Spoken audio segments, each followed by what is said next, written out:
Di mo pa 'to nagagawa, kaya naman panoorin mo na yung buong video. So una po dito sa aking kaserola, naglagay lang tayo dito at least 1 sachet or 24 grams ng Menu Magic Buko Pandan flavor.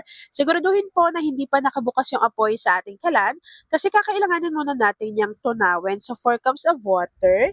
So kapag nailagay na natin yung 4 cups of water, haluin lang po natin ito ng maigi at kapag natunaw na po yung ating jelly powder, maglagay na rin tayo dito at least 1 can or 380 grams ng condensed milk. Haluin lang po natin ito ng maigi bago sundan na natin yan ng 1 can or 370 ml ng evaporated milk. Haluin po ulit natin ng maigi at maglagay na tayo dyan at least half teaspoon ng vanilla essence or vanilla extract. Kapag nailagay na po natin yung mga ingredients, nahalo na natin yun ng maigi, pwede na po natin buksan yung ating apoy sa ating kalan over medium to low heat. Tapos po, hihintayin lang natin kumulo yung ating mixture at maglagay na rin kayo dyan at least 1 cup ng nata de coco. So ito po, dinrain na natin yung pinaka-syrup, yung nata de coco lang po yung mismong kakailanganin natin.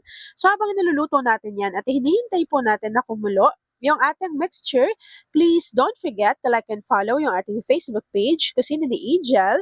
Kung meron ka ring Instagram, paki-follow na rin ako doon, Kusina ni Angel.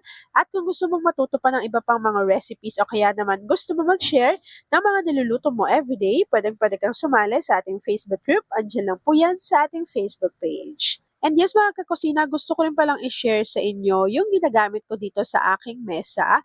'Di ba, since dessert recipe nga yung ginagawa ng ating yung Angel, so laging malagkit yung aking mesa. So ito yung ginagamit ko, yung Sea Ways. Orange scent yung kanyang amoy. Grabe ang bango nito. Tapos hindi mo na kailangan pa magpabula. Kasi once na in-spray mo yan, tapos ginamitan mo lang ng tela o kaya ng tissue, tanggal na talaga yung lagkit tsaka yung dumi ng inyong mga mesa. So kung kagaya kita, na lagi nasa kusina, tapos ayaw mo nang malansa, ang tawag dito, madumi, malagkit, pwedeng-pwede mong gamitin itong si Seaway. So, ilalagay ko yung link dyan sa ating basket. At ayun na nga mga kakusina, kapag kumukulo na po yung ating buko pandan mixture, ready na po tayo sa pag-assemble. So sa pag-assemble po ng ating mixture, kinailangan ko po dito ng microwavable tub na meron tig 750 ml.